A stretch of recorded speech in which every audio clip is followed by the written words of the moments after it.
Hello friends, आज हम प्रतिस्थापन विधि को एक और उदाहरण के द्वारा समझेंगे। ये बहुत ही अच्छा प्रश्न है। देखिए, हम इसे समझने का प्रयास करते हैं।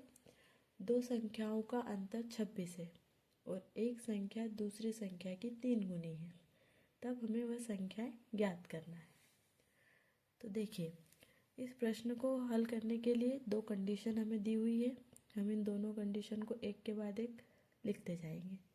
सबसे पहले दिया हुआ है कि दो संख्याओं का अंतर 26 है, यानी कि हमें सबसे पहले तो दो संख्याएं देखनी होगी कि कौन सी है जिनका अंतर 26 है।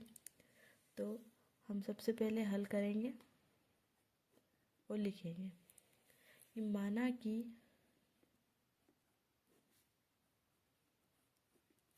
कि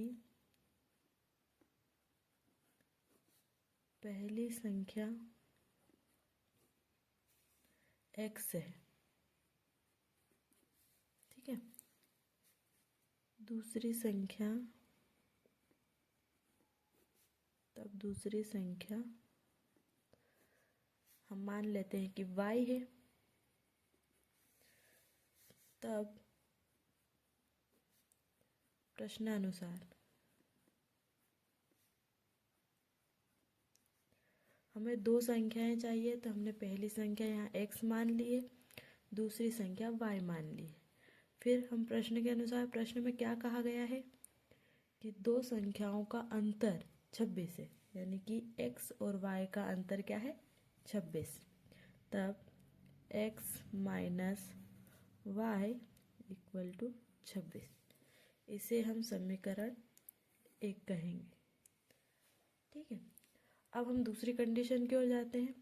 हमें कहा गया है कि एक संख्या दूसरी संख्या की 3 गुनी है, यानी कि यह पहली संख्या इस दूसरी संख्या की 3 गुनी है।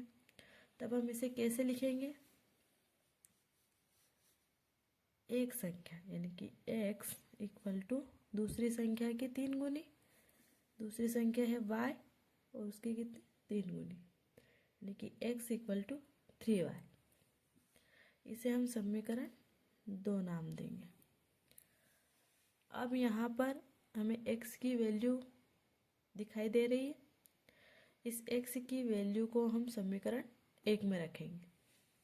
हम लिखेंगे कि समीकरण 1 में x का मान रखने पर समीकरण 1 क्या दी हुई है, x minus y equal to 26।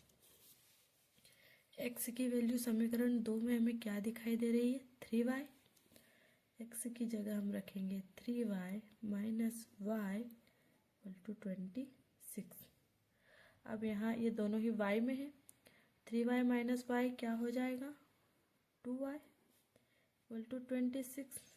अब y की वैल्यू हमें निकालनी है तो 2 अपॉन में चला जाएगा, 26 अपॉन 2। हम यहाँ डिवाइड करेंगे तब y की वैल्यू हमें मिलेगी 13। अब हमें एक संख्या पता चल गई है। इसकी मदद से हम दूसरी संख्या यानी कि x की वैल्यू भी निकाल सकते हैं। तब हम y की वैल्यू समीकरण 2 में रखेंगे तो हमें x का मान मिल जाएगा।